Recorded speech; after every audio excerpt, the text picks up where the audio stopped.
Mesdames et messieurs, on va démarrer la conférence de presse.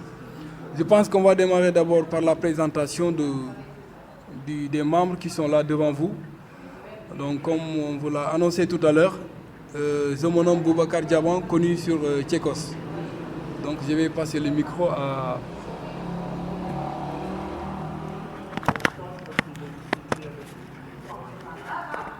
asalaamaaleykum ñëpp ñu fi teewee ak ñëpp ñu nekk di déglu CAF FM ak CAF TV maa leen di bëggee voilà je me présente Jama Amadou Badji aka Degen Anake. leer na ci nopp nit ñi léegi je pense que tam dinañ leen jox micro bi kenn ku ci ne boo amee question bi ngay poser rek nga daal di laajte en tout cas la parole et on va distribuer la parole à ce public qui est là kenn ku ci ne loo am pour wax rek loo am pour laajte bëgg koo xam tamit mën nga ko mais li ma ci bëggoon a yokk rek mooy l'objectif visé pour les 72 heures d'ailleurs c'est en tout cas dire aux élèves, à nos petits frères, à nos enfants qui sont dans les écoles que nous sommes capables de développer l'éducation. En faisant quoi? En passant par la culture, l'art, je veux dire, et en tout cas dire à nos papas, à nos chers acteurs éducatifs qu'ils viennent nous rejoindre puisqu'il s'agit de l'éducation. Amina mooy lu ma jógee expliquer nii sànq parce que xam nga je te dis ni que dañu toll moment bi nga xamante ne ay nit yi nga am ay des gens de bonne volonté comprendre nga c'est-à-dire à un certain moment comme le début c'était tellement compliqué on était là il va falloir voir kan moo si war a jàpp kan moo si war a def ni kan moo si war a tu vois bon mais actuellement mooy lu big lu nga xamante ne tey jii nii am nañ ko au niveau de Bacolor Nation parce que comme lu ma leen expliqué Bacolor Nation dafa dem ba benn moment bi nga xamante ne Amina man dam ci nekk aussi benn élément ci biiru Bacolor Nation donc Bacolor Nation ñëpp la ngaan ko quoi ñëpp ñu ngi si biir donc man en tant que artiste juste le nom de l'artiste moom moo ci nekk mais ñu koy diriger ak ñu koy doxal ñoom ñoo ñi nga xamante ne ils sont autour de moi ñoom ñoo nekk di gérer Bacolor Nation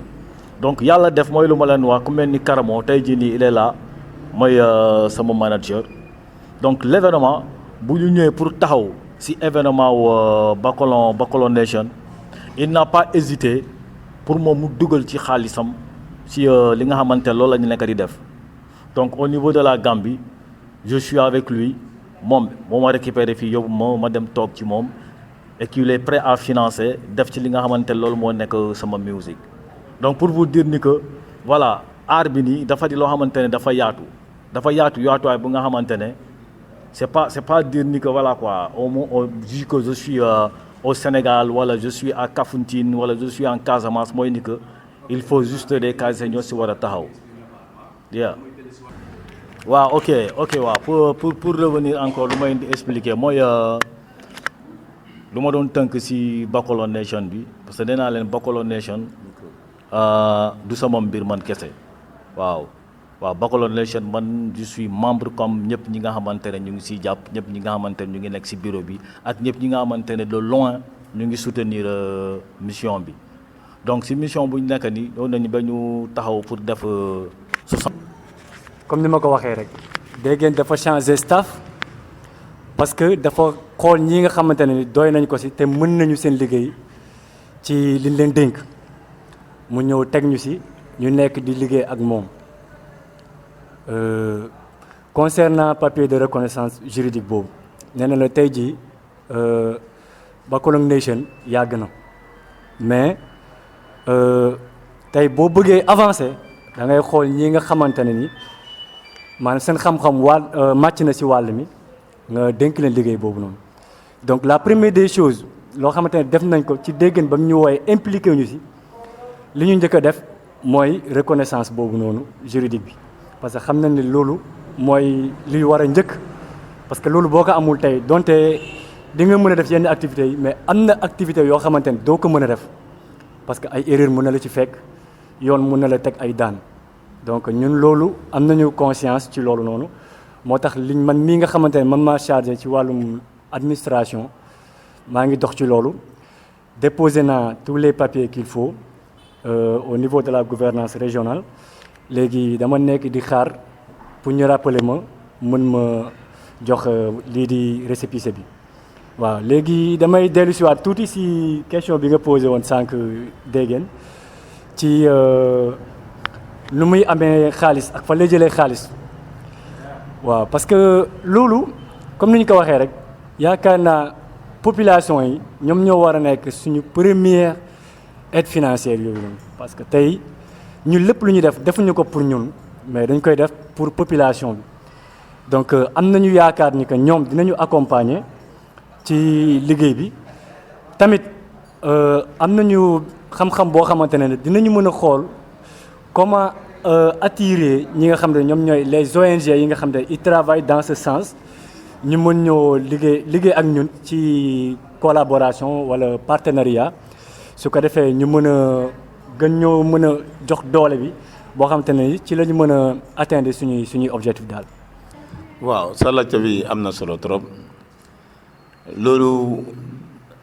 def ma jox xalaat bu sori sax because nu mu ko waxee the first day pour ma meet Degen ay 2-3 years ago la bu ma ko mitee si stage bi laa ko mit dafa play rek wàcca bu mu wàccee rek ma daw si moom dama jëkk a dem si stage bi ma laajte ñi ma ne leen kii fan la jógee ñu ne ma kii waa fii la ma ne leen kii doole ma ko jox ma yóbbu ko Gambie because musique am bi gis naa ne du musique fii cause lu moo dóor lu moo play Gambie la moo gën a baax so après ma wàcca noonu ma mit ko ma ne ko anyway man Gambien la su ma sewoon daal dama laa yóbbu foofu waaw du munti nekk jëlal suma contact ma jël sa contact ñu mun a jokkoo so si biir boobu ma invite ko Gambie mu ñëw toog benn bés rek mu ñëw ne just recently mu ne def ma tii manager ma ne ko jommi naa de man de ma ne loolu yëpp yaakaar la because nga bàyyi Casamance nga bàyyi boor bi yëpp nga ñëw ba Gambie nga ne da nga maa téye manager ma jël ko in good faith loolu laa ko jëlee ma ne ko su soobee yàlla yaakaar bu nga tax nga téye ma yàlla naa yaakaar boobu sotti daal man tamit naa def suma mun yëpp nga gis ne sa musique dem si kanam te incha allah dina dem si kanam waaw loolu man maa la ko promise te loolu xëy na du àgga foofu waa incha allah rabbi because aw ma xaalis te aw ma dara ba am naa contact xam naa nit ñu bari li nga xam ne suñu ma jàppale si Degen dina àgga fu mu war a àgga waaw parce que Gambia dafa tuuti Sénégal tuuti na so lu ma la wax rek aw ma xaalis aw ma dara ba xam naa nit ñi te nit moo mun a yóbbu nit si kanam te incha allah rabbi dinaa ko yóbbu foofu loolu man maa la ko promise incha allah. Soldier yaa ngi wax tam nga xamante ne kooku lu bëri la représenté ci man quoi waaw Soldier lu bëri la moom it suñu rencontre fii la parce que ay ati pratiquement ñoom ñoo doon ñëw pour sonoriser carnaval Kafountine moom ak Aliou Bi waaw donc depuis année yooyu noonu mu ñëwee bu may jouer aussi bu mu gisee man sama prestation ma wàcc automatiquement il est venu la même chose la ma wax mu ne ma yow il va falloir que ñu dem Gambie pour nga évoluer ci sa musique parce que talent baa ngi fii demoon na benn mois bi nga xamante ne day nekk di comme DJ di programmer ay tournées yi nga xamante ne sax moom waxtaan ci ak man parce que tellement mu ngi amoon feeling boobu noonu maa ngi rappelé wu c'était à la place Sitokoto benn dimanche bu ñu paree carnaval bi dernier jour bi ñu ngi ko defoon Sitokoto mais bu mu nekk ci platine bi di jouer dafay jouer di annoncer taux bi nga xamante ne dañ ko war a def quoi tournée bi di wax tournée bi ni ko tournée bi dafay ñëw taxaw bi nga xamante ne avec Degen du koy annoncer jour boobu noonu te loolu du ma ko mus a fàtte yes parce que daf ma marqué dama xam ni que lu muy wax ni su xolom la jógee te mu nekk aussi ki nga xamante ne liggéey na ak artistes yu bëre ci ku mel ni Tismol xamante ne moom aussi ñëw na fii te gars mënuñu ko présenter tu vois actuellement aussi il est avec Big Fa ñoom ST waaw c'est-à-dire amul kenn ñoom gisul képp koo xamante ne danga koy wax comme artiste au niveau de la Gambie liggéey na ak ñoom donc mu nekk ki nga xamante ne aussi yàlla def na moom ak Karmo xamante nañu waaw yàlla loolu def ñoom ñaari xamante nañu te ku nekk naw nga sa morom tu vois donc aussi moom mu bokk ci ñi nga xamante ne sax amin si ay conseil am si mbébétam mooy ni que travail avec Karamo donc si biir liggéey boobu noonu moom tey am na ci wàll bu rëy sama mission bi nga xamante ne boobu laa nekk di def au niveau de la Gambie parce que su ma naree dem studio pour def ay enregistrement yi sera là tout en tout cas lépp li nga xamante ne man maa ngi ciy yëngu si musique bi voilà yi sera là parce que man dafa am yoo xamante ne sax amin sax su ñëwee sax mu ne ma nii ak kii dama koy wax non yow waxtaan ci directement ak Karamo waaw man sax du ma ci waa Karamo kii man non est-ce que doo ci waat ak Soldier tu vois comme ça bu nekk loo xamante ne dañu koy ŋànk yes te su ma waxee loolu noonu aussi yow it nga xamante ne yow yi nekk di poser question bi yow moom ñoo bokk néeg ñoo bokk lépp waaw ñoo bokk lépp waaw amin mu nekk lu nga xamante ne aussi maa ngi koy rafetlu te je ne m'attendais pas waaw je ne m'attendais pas soo ñëwee indi loo xamante ne dafa war a doon lekk sax su may lekk tuuti sax xam nga da ngay voilà quoi tu vois boo sañoon am nga te maa ngi lay remercier vraiment aussi pour dire su may wax aussi si Soldier fu waa ñett ñi ñoom Gambie la ñu jógee aussi ñoom ñoo ànd si ak Soldier parce que ñoom tam jour bu ma doon def shooting bi jour boobu loolu tam laa leen rencontré bu ñuy rencontré bu ma def shooting ñoom ñoo doon coiffé sama bopp ñoo ma doon solal ne ma nii ngay sol li ngay sol c'était voilà quoi un truc bi nga xamante ne voilà c'était inauthentique te ils l'ont fait naturellement sans benn kii voilà quoi dañ ñoo fekk foofu noonu rek ñu appliqué wu tu vois donc su may tudd yooyu noonu aussi du ma fàtte aussi tudd aussi fans club bi nga xamante ne ñu ngi fii au niveau de Kafountine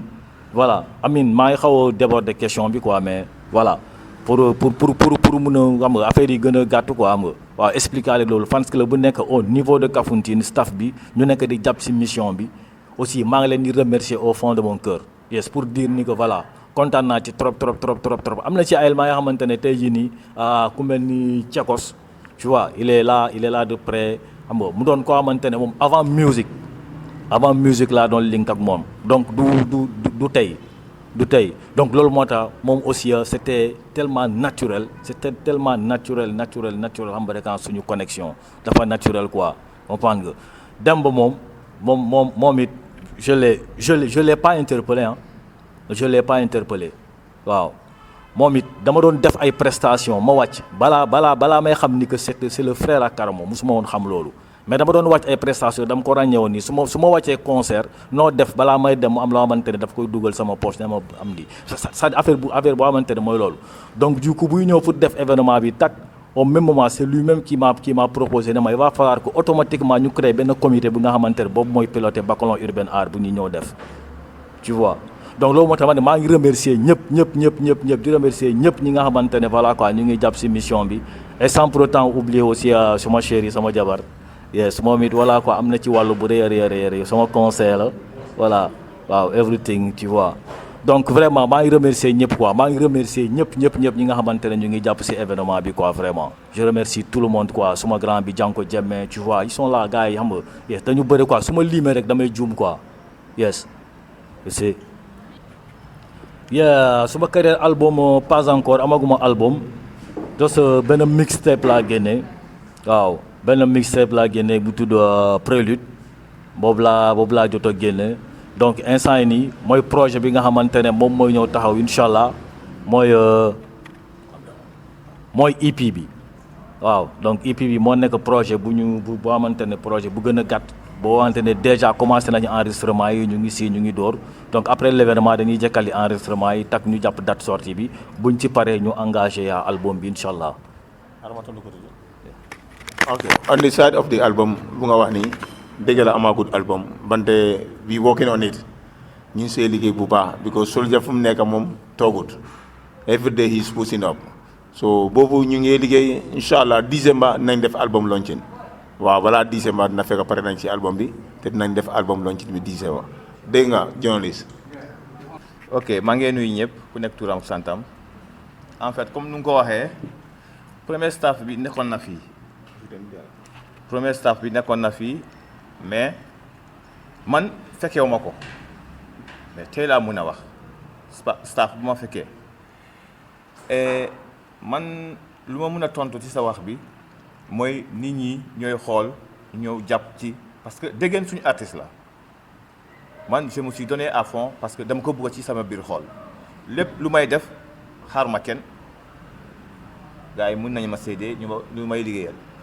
bon moo tax ma ne ñëpp war nañ jóg ñu jàppale ko c'est pour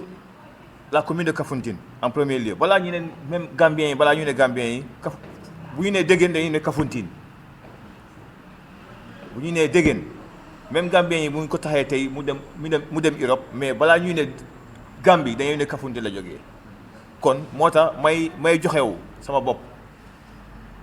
pour affaire bi daal Dégène ñu mun koo gis les plus grandes chaînes du monde man loolu mooy sama souhait waaw loolu laa mën a wax quoi. voilà question boobu dina neex tontu trop programme bi les 72 heures bu soobee yàlla at bu nekk dina am même man bu ma fa newulee keneen bu fa newulee mais ça sera une continuité loolu c'est taxaw na ba pare at bu nekk la war a am waaw loolu kay ñu promise leen ko incha allah. Ok, Monsieur Sonko, nous sommes ravis de pouvoir vous répondre convenablement. Effectivement, vous avez souligné une question intéressante par rapport aux critères de ces élèves-là. Comment est-ce que nous allons procéder pour primer ces élèves-là? Mais pour vous répondre, je ne vais pas passer par 4 chemins. Pourquoi? Parce que ceci reste le domaine de compétence de ces établissements-là. C'est à eux de choisir comme critères les 3 types de ces élèves-là. L'élève le plus discipliné, l'élève le plus assidu et l'élève qui a la moyenne la plus élevée. Donc, compte tenu de tout cela, Inch'Allah, le moment venu, lors de la journée d'excellence qui aura lieu à la fin d'année, bien sûr, nous allons entrer en contact avec les établissements comme nous l'avons fait dernièrement pour essayer de voir qu'en est-il. Voilà. Ce que je voulais ajouter, c'est que, comme il a dit, hein, ça nous revient de droit. Nous, enseignants, nous connaissons mieux les élèves qu'eux. Donc, chaque année, dans les écoles, on organise des journées d'excellence pour primer les meilleurs élèves. Et eux, ils ont apporté une touche nouvelle. La touche nouvelle, c'est quoi? C'est aussi sélectionner les élèves les plus polis. Parce que, comme je l'ai dit tantôt, sans la discipline, on ne peut pas faire avancer ce pays-là. Il n'est pas dit que le meilleur élève sera aussi l'élève le plus discipliné. Pour pousser tous les enfants à être disciplinés, à être assidus, on pourrait aussi choisir de sélectionner ceux-là qui ont rempli ces critères-là et pour les motiver, pour leur donner des cadeaux. Donc c'est ce que j'avais ajouté par rapport à votre question.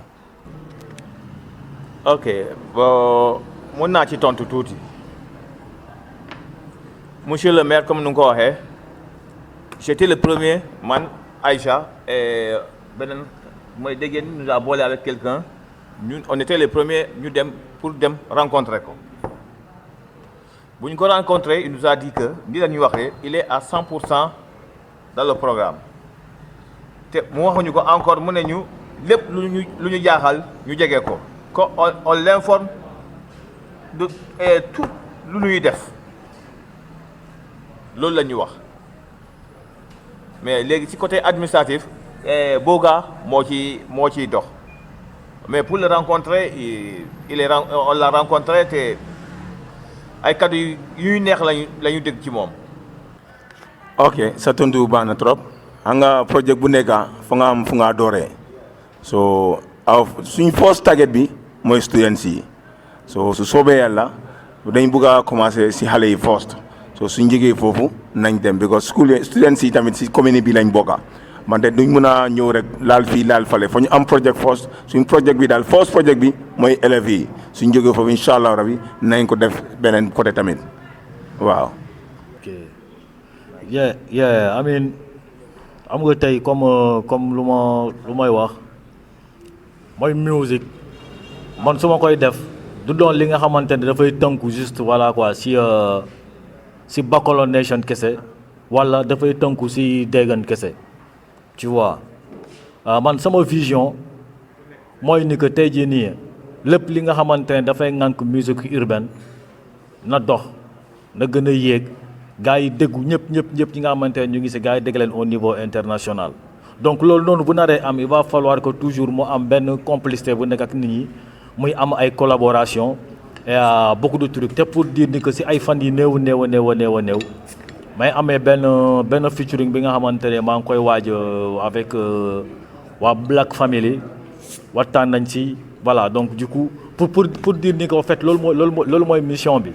voilà il va falloir qu'on essaie de travailler ensemble ñu xool exactement lan la mun a jur parce que tey jii nii quoi qu'on dise ci lépp lu ñu munti yëngu il va falloir que ñu boole suñuy doole pour ñu mun a goon quoi comprendre nga donc tey jii nii y a pas mal de jeunes ñi nga xamante ne tey ay artistes lañu amin jiitu naa leen ci te aussi yàgg nañ ma suivre comprendre nga donc man ci li nga xamante ne ñoom it doolu lañ ma yàgg suivre te am yaakaar ni que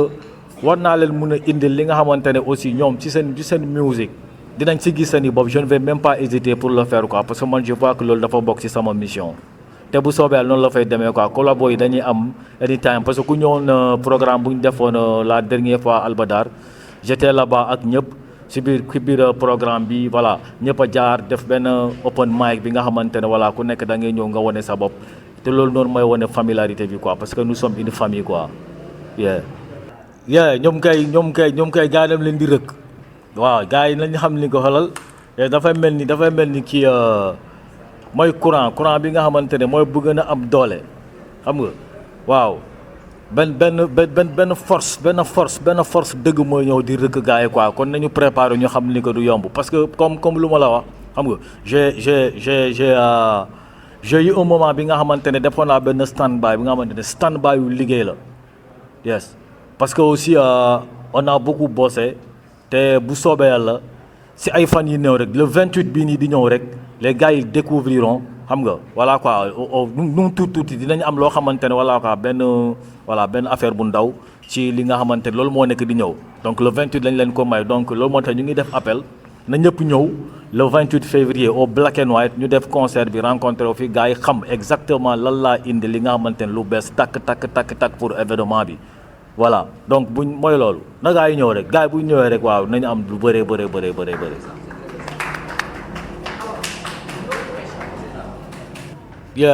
voilà xam nga kii ce que vous venez de dire c'est très intéressant et c'est très important parce que tey dafa am objectif bi nga xamante ne boobu am nañ ko comprendre mooy ni que Bacolor Nation il va faral am lu muy andi ci éducation au niveau de la commune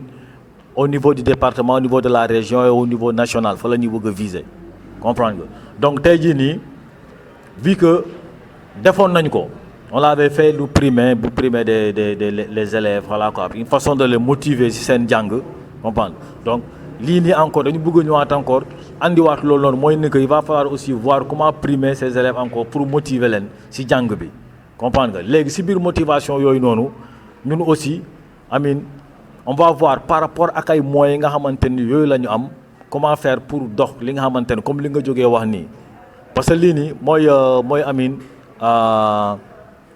tey jii nii lu ñu gën a soxla bi mooy ni que yow posé nga benn question bi nga xamante ne même bu fekkente ne bokkul sax ci suñu programme mais loolu dafay permettre sax ñu toog ne ci sa waay keroog lii ak la doon wax pourquoi pas duñu ko boole ci suñu programme pour xool nan la ñuy def pour jàppale nit ñi ci domaine boobu noonu quoi te bu soobee yàlla dinañ ci taxaw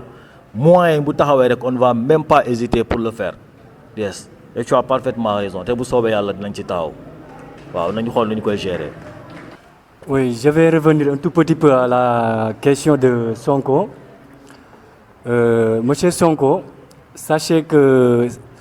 ça fait partie de nos ambitions. Essayer de mieux ressourcer, de mieux équiper tous les établissements, que ça soit un établissement qui a tous les équipements nécessaires ou pas. Mais vu que c'est la première édition, nous ne pouvons pas absolument tout faire. Mais nos prochaines éditions, Inch'Allah, on y reviendra. Et on prendra en compte votre question, Inch'Allah. Et merci beaucoup.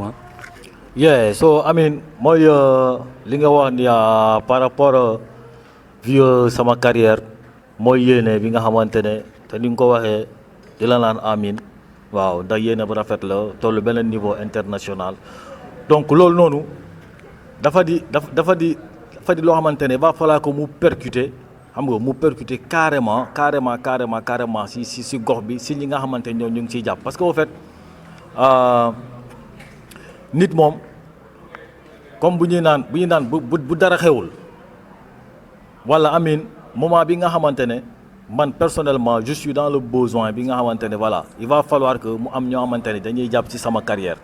te si jàpp carrière boobu noonu quel que soit le niveau bi nga xamante ne boobu laay toll j'aurai toujours besoin des gens yi nga xamante ne dañuy jàpp ci sama carrière parce que un artiste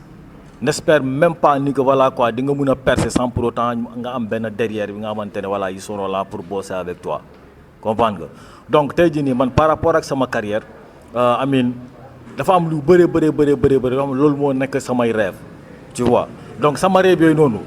mooy déjà amin lu ñu nekk di def nii mooy si domaine éducation te aussi si domaine culture bi nga xamante ne man ci laa nekk parce que voilà on est là ñu ngi def bachelor urbain art bi te bachelor urbain art bi amin c'est pas juste li nga xamante ne dafay doon ay revenus yuy ñëw pour en tant que nous des artistes wala des organisateurs mais bachelor urbain art bi dafay am benn impact bu mag ci culture bi nga xamante ne wala quoi ñun suñu culture xari culturellement bachelor urbain art moom dina ci indi ay participation économiquement bachelor urbain art dina ci indi benn bagage bi nga xamante ne voilà nit ñi war nañ ko mun a yëg quoi parce que déjà amin dafay permettre ñu bëre liggéey ci tu vois dafay permettre ñi nga xamante ne aussi ils seront dans l'organisation bu fekkente ne ñoom am nañ tam benn vision bi nga xamante ne ça sera toujours positif par rapport ak li nga xamante ne loolu la ñuy mbébét pour le développement de suñu gox c'est-à-dire au fait nañu gis ni que bachelor urbain art mun na indi tànk boobu noonu quoi buy taxaw foofu donc man su ma demee ba ma toll benn niveau bi nga xamante ne voilà un niveau international ci sama musique je ne vais même pas hésiter pour investir dans n'importe quel domaine bi nga xamante ne voilà nit dina ci am njëriñ quoi parce que loolu la quoi il va falloir que musique bi mu répercute ci nit ñi gars yi njëriñu ci quoi mu bañ a doon juste loo xamante ne da ngay déglu pour son bi neex mais aussi gars yi war nañ ci mën a gis seen bopp ci fànn bu nekk quoi yeah. ok sa deuxième question bi la bëgg a tontu comme ça kii lu mu laajte almost the same la nga nit fa nga am fu nga commencé ko projet bi léegi lañ ko commencé so fa ñu am target bi mooy first target bi mooy élèves yi so su soobee yàlla duñ em si élèves yi rek nañ dem step by step cause taxawaaguñ balaa ñu wax ne bien dañoo dimbale yi ak yi balaa jafe-jafe ñëw dañoo commencé benn par benn so loolu moo tax suñ first target bi mooy élèves yi su soobee yàlla suñ jaaree si loolu ya ñu seet fu ñoo tagetaati ñu dem si loolu tamit wante su soobee yàlla duñ em si élèves yi kese waaw sa laajte bi am na solo trop fu mu nekk nii gars yi foog nañ bunte yu bari bante ba léegi déggawuñ dara bante loolu du tax ñun suñ 72 heures bi di dox comme ça dégg nu waxee ñun ñu see taxaw guddi ak bëccëg ñu ngi def lu munti ñoo def pour 72 heures bi mu dem su soobee yàlla ñoom dugal nañ seen loxo incha allah rabi dina dem loolu mooy suñ sago gars yi jàppale ñu fu ñu war a foog nag foog nañ foofu yëpp bante affaire bi jotaagul ba léegi so ñu ngi prépare ñoom tamit ñu ngi leen a déglu suñ ñëwee baax na suñ ñëw tap ñun nañ dem si suñ 72 heures bi incha allah rabi. ok grand dégg nañ sa laajte baax na bon en fait boo gisee ñu ne dinañu dem pour priver les meilleurs élèves de chaque école c'est parce que dafa am lu ñu tëddal mooy 72 heures yi à partir de 72 heures yi waxuñu on pourra faire à 100%. mais lu ñu selon si lu ñu am loolu la ñuy jël ñu dem vers les écoles pour les primer loolu rek la waaw mais ñaan nañu ñu am dara pour ñu mun a primer les meilleurs élèves bu ñu la nee fii même 172 heures yi dinañ la primer on va primer les meilleurs élèves ça ay wax la yu nga xam ne dañ koy wax nii mais c'est à partir de 72 heures la ñu yaakaar pour primer les meilleurs élèves. ok suñu programme bi pour 3 days la 28 29 and 1st March et premier day bi mooy black and white second day bi fii la ñu jël pour dîner de gala bi 3 waaw yes third day bi mooy kumpo waaw beach side ok Sito Koto ok pardon Sito Koto voilà Yeah, so I mean, I'm going to Anake, moi lu ma lay expliquer parce que en fait dafa am lu muy représenter aussi ci man dafa am lu muy représenter ci sama musique bu may def yes dafa am lu bëri lu muy wax yes parce que tey quand je parle de Anake bon moo joolaa la comprendre nga mais joolaa la ça dit en fait am bu fekkente ne da nga koy traduire littéralement mooy beneen nit comprendre nga mais beneen nit bi ci ban fan la doon beneen bi mooy benn phénomène comprendre nga donc ci phénomène boobu noonu laa nekkee di def retour bi nga xamante ne pour dire ni que waaye job nañu ci biir job boobu noonu gars dañu xam ni que voilà quoi really that is the phénomène non yes el phénomène ça doit fait loolu moo waral Anake bi mu ñëw quoi tu vois en fait loolu la quoi waaw déggan bi Amina mooy dee ci dëgg mooy dee ci dëgg parce que dee ci dëgg boobu noonu Amina ku déglu son kii bi dëgg-dëgg bi moo fu may naan yàlla naa dee si dëgg bi gën en fait loolu la quoi yàlla naa dee si dëgg bi gën loolu juñu na dee gën quoi dee si dëgg bi gën quoi xam nga yes dee gën bon après am na ñoo xamante ne tey jii nii suma booy comme Dodo xam nga moom loolu la ma doon wax quoi te mu ne ma yow xam nga waaw dee gën demal taxaw oto mu fëgg affaire yooyu mais au fait am na lu xamante du nekk si suuf mooy dëgg bi dee si dëgg moo gën waaw te ñu ngi ñaan yàlla daal dee si dëgg quoi yeah c'est benn question waaw non du jafe c'est quelque chose de très objectif parce que tey professeur bu nekk bu ñu defee seen évaluation pare dañuy toog ñoom ñëpp désigner qui sont les meilleurs élèves et qui est l'élève le plus poli ñoom danañ ko xam parce que professeur dañuy waxtaan seen biir c'est pas une chose subjective dañ koy teg ci lu leer voilà ñun ku ci nekk boo nekkee sa classe xale bu yaru na rek boo gisee ñu jël yar bi c'est parce que man je suis convaincu que mënuñu dem dëkk bi mënul dem te yar amul yaru mooy lépp ku yarul rek nee nañ ku yaru ma ci tàngal quoi donc il faut qu'on change qu'on évolue un peu par rapport aux critères chaque fois di primer le meilleur alors que am na koo xamante ne ndeysaan bëgg na muy ñëw chaque jour am na koo xamante ne bëgg na yaru na même bu fekkee mënul jàng mais yaru na te ñun booy xool tey dëkk bi tey nii indiscipline moo fi gën a bëri donc bu ñu commencé ci loolu di primer les élèves les plus polis ça peut changer les comportements et c'est ce qu'on vise voilà pour la réponse merci beaucoup.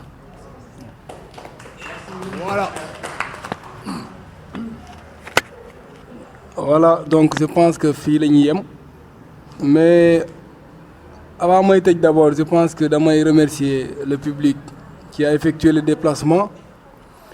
di nuy ñi nga xamante ni ñoom laa àndal ci conférence de presse bi et l'occasion aussi me permet de saluer la CAF TV, de remercier aussi la CAF FM représentée par monsieur Kédian Sambou et encore de remercier aussi Fatou Diémé, celle qui nous a accueillis en tout cas, qui nous a donné l'occasion d'organiser cette revue de presse ici, cette conférence de presse dans une place vraiment luxueuse. Maintenant, nous avons parlé de 72 heures. Il s'agit de 3 jours de festivités. Ce n'est pas donné à n'importe qui. Et je demande à toute la population de Kafountine, je demande aussi à tous les fans de Degen de vraiment se mobiliser pour la réussite de cet événement. Vous le savez, c'est un fils natif de Kafountine qui a beaucoup œuvré dans le système éducatif il y a de cela des années, 3 ans ou bien plus. Aujourd'hui, notre cible, ça restera toujours l'éducation. L'éducation, c'est la base de tout. Je pense que vous le connaissez. Il est quelqu'un très, très humble, reconnaissant, qu'il veut partager avec tout le monde. C'est l'occasion aussi pour la population, ou bien je veux dire, Fogni Diabankunda, pourquoi pas la Verte Casamance, de venir soutenir un artiste fils natif de la commune de Kafountine. Le développement nous tient à cœur. L'éducation est une priorité. Vous le savez, on était élèves, on sait quelles sont les difficultés dans les différents établissements de la commune de Kafountine. Et nous demandons aussi nos autorités administratives, autant pour moi, et aussi nos autorités coutumières, puisqu'il s'agit de nos parents qui sont à la maison et que l'enfant va partir à l'école. Souvent, tu investis de l'argent pour inscrire ton enfant pour qu'il aille à l'école et qu'il veut devenir un artiste, et vous le disiez non, est-ce que la musique c'est un bon sommet ou pas? L'exemple est là aujourd'hui. Il était élève comme vous et qu'il a opté de faire la musique, il a choisi de faire la musique. Il faut que les parents aussi de Kafountine et un peu partout qu'ils viennent nous soutenir. Nous sommes une staff très jeune, très motivée, très engagée et vraiment nous vous donnons, en tout cas nous vous tendons la main, les professeurs surtout puisqu'il s'agit de votre volet éducation et nous vous demandons de venir accompagner en tout cas le staff Bacolon Nation pour les 72 heures et ça fera la réussite de tout le monde. Merci beaucoup de nous avoir suivis, en tout cas la CAF TV et la CAF FM, de nous avoir accompagnés puisqu'il s'agit de deux organes médiatiques qui sont là. Ñu ngi leen di jaajëfal baax a baax et merci en tout cas ñu ngi leen di bàyyi xel waaw.